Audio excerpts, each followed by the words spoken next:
Hades, also known as Pluto, was the eldest son of the Titans Cronus and Rhea.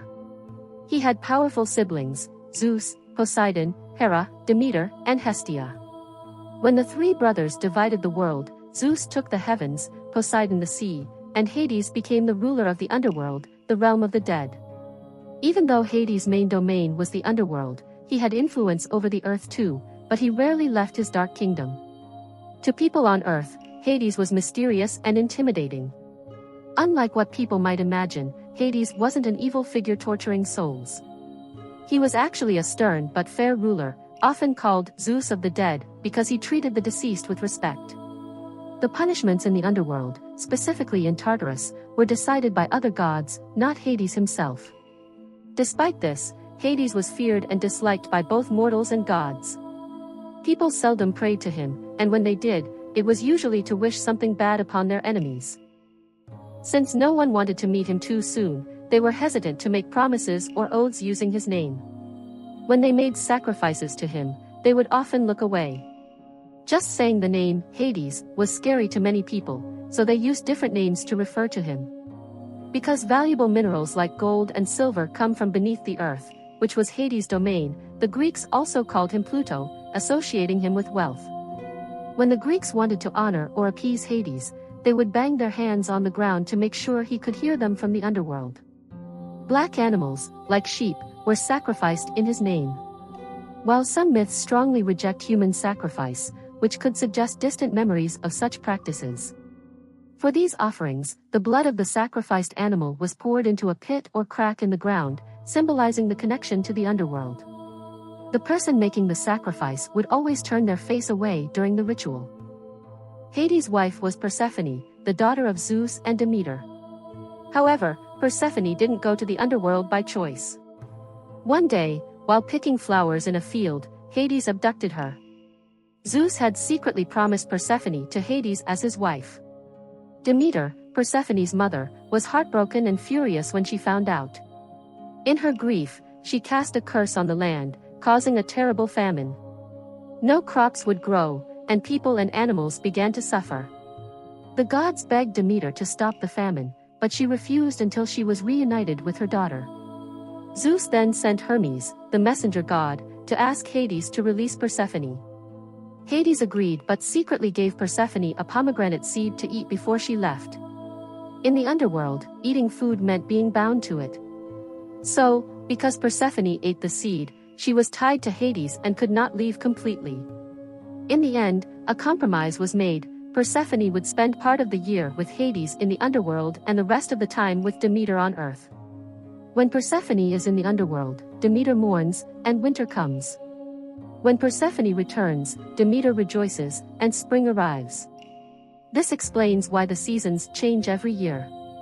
Helios, the sun god, tried to comfort Demeter, who was heartbroken over the abduction of her daughter. He reassured her by saying that although Hades had taken Persephone to the underworld, he was not an unworthy match. Helios reminded Demeter that Hades was a god of great power and respect, being her own brother and ruler of the underworld. In his own realm, Hades was a king in his own right, making him a suitable husband for Persephone, despite the circumstances of her abduction. Hades was seen as more balanced and fair than many might expect. His primary concern was keeping order in the underworld.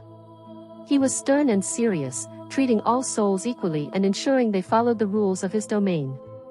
Unlike some other gods, Hades didn't focus on interfering with the world of the living and rarely ventured out of the underworld. People avoided talking or thinking about Hades because they feared drawing his attention, as he was strict about keeping souls in his realm. If anyone tried to leave the underworld or if someone tried to rescue a soul, Hades would become furious. He punished those who tried to cheat death or disrupt the balance he maintained. Despite his firm approach, he wasn't cruel. His role was simply to ensure that the natural order of life and death remained intact.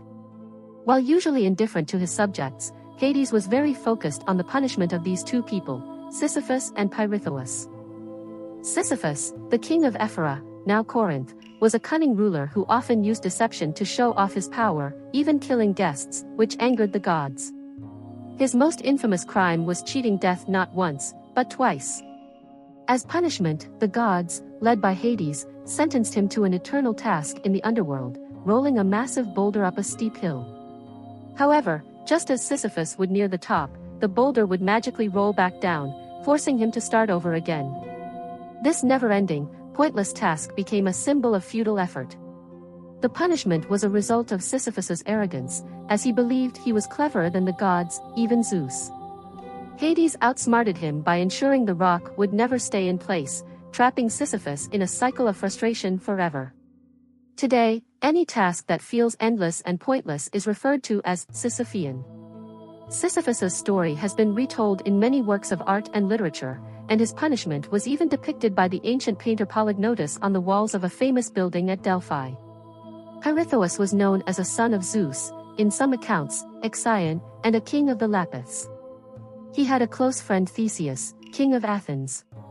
Pirithous and Theseus met under unusual circumstances.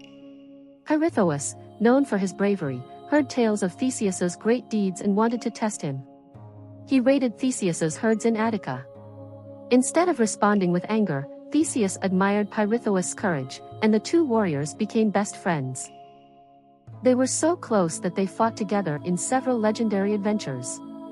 One of their most famous exploits was the battle with the centaurs during Pirithous' wedding to Hippodamia.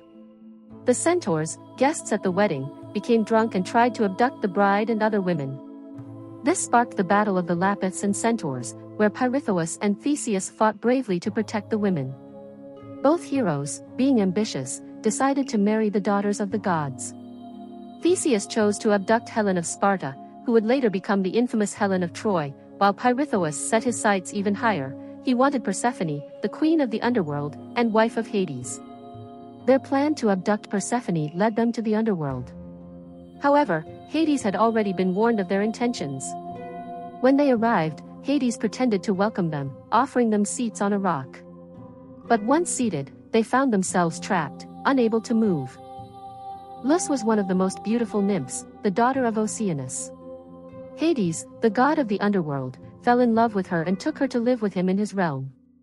After she died, Hades wanted to honor their love, so he created a special memorial in the Elysian fields, where the good souls rest after death. He made a white tree grow there, and later, the hero Heracles used its branches to crown himself when he returned from the underworld. Minda was another nymph, connected to the river Cocytus. She became Hades' lover, but when Persephone found about the love, she became very jealous. She stomped Minda into the ground, transforming her into the mint plant. In another version, Minda had been Hades' lover before he married Persephone. She boasted that she was more beautiful than Persephone and that Hades would come back to her. Angry at her arrogance, Demeter, Persephone's mother, trampled Minda and turned her into the mint plant. Theophile was another woman who claimed that Hades was in love with her and that she was better than Persephone. Unlike other gods in the Greek pantheon, Hades had very few dedicated temples and was not commonly worshipped by the general public. This was because the ancient Greeks were cautious about invoking his name, fearing that it might draw his attention and bring misfortune. However, there were some mystery cults, such as the Eleusinian mysteries, that included rituals associated with Hades and the underworld. Hades had several unique and powerful attributes in Greek mythology. He owned a special item called the Cap of Invisibility, which made him invisible whenever he wore it. His chariot, pulled by 4 black horses, was both terrifying and majestic. These horses had names such as Orphneus, Ethon, Nycteus, and Alastor, with some sources mentioning others like Nonius and Abastor. In addition to these symbols, Hades was associated with the narcissus and cypress plants, both representing death and the underworld. He also carried the key of Hades, symbolizing his control over the underworld, and was often depicted alongside Cerberus, his 3-headed guard dog. Hades also had connections with snakes, often seen holding them or in their company. In one story, he took the form of a snake to seduce Kore, the other name of Persephone, resulting in the birth of Zagreus Dionysus. The name Kore is often used to emphasize her youth and innocence before her transition into the role of Persephone, queen of the underworld. This dual identity highlights her connection to both the world of the living, as Kore, daughter of Demeter, and the world of the dead, as Persephone, wife of Hades. Furthermore, Zeus Meilichios and Zeus Eubuleus were alternate names used for Hades, though these forms of Zeus referred to his chthonic, or underworld, aspects rather than his role as the king of the Olympian gods. The ancient Greeks were very afraid of Hades, which is why he was rarely shown in artwork or mythology. When he was portrayed in art, especially on old pottery, it wasn't always clear if the figure represented Hades, though now many believe that these depictions were indeed of him. In classical art, Hades is mostly shown in scenes depicting the abduction of Persephone. Some of the symbols associated with Hades in art are a bident, a two-pronged weapon, though sometimes he holds a scepter. A key, representing his control over the underworld and the fact that its gates were always locked to keep souls from leaving. A cornucopia, symbolizing wealth. Roosters and a helmet of invisibility. One of the most important symbols of Hades is Cerberus, the three-headed dog who guarded the underworld. This dog ensured that souls could enter, but never escape. Whenever Hades is depicted, Cerberus is usually shown with him. Sometimes, artists even portrayed Hades looking away from the other gods, symbolizing that he was disliked not only by humans but by the gods as well.